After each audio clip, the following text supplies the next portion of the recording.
ശസ്ത്രക്രിയയെ തുടർന്ന് യുവതിക്ക് വിരലുകൾ നഷ്ടമായതിൽ ആരോപണ വിധേയരായ തിരുവനന്തപുരം കഴക്കൂട്ടത്തെ കോസ്മെറ്റിക് ആശുപത്രിയെ വെള്ളപൂശി മെഡിക്കൽ വിദഗ്ധ സമിതി.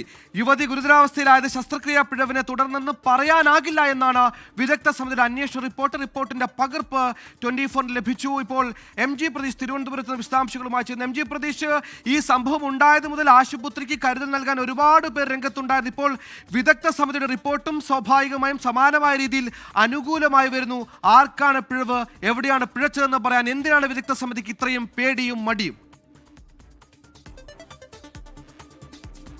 സുഹൈൽ, തീർച്ചയായും. കാരണം ഈ കൊഴുപ്പ് മാറ്റിവെക്കൽ ശസ്ത്രക്രിയ നടത്തിയ കോസ്മെറ്റിക് ആശുപത്രിക്കെതിരെ അതിഗുരുതരമായ ആരോപണമാണ് കുടുംബം ഉന്നയിക്കുന്നത്. പക്ഷേ ഈ കുടുംബം ഉന്നയിച്ച ആരോപണങ്ങളെല്ലാം പൂർണ്ണമായും തള്ളിക്കളഞ്ഞുകൊണ്ടാണ് ഈ മെഡിക്കൽ വിദഗ്ധ സമിതി റിപ്പോർട്ട് സമർപ്പിച്ചത്. ആ റിപ്പോർട്ടിന്റെ പകർപ്പാണ് ഇന്ന് രാവിലെ 24 പുറത്തുവിട്ടത്. ഇതിൽ ഈ ഏതെങ്കിലും തരത്തിൽ ചികിത്സാ പിഴവ് ഉണ്ടായിട്ടുണ്ടോ എന്ന കാര്യം മെഡിക്കൽ സംഘം വ്യക്തമാക്കുന്നില്ല.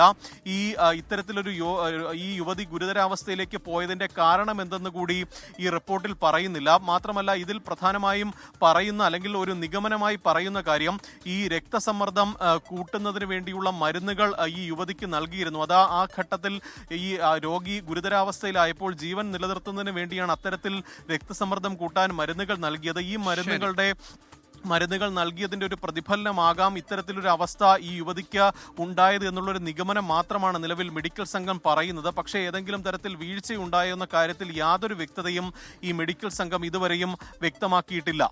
സുഹേൽ.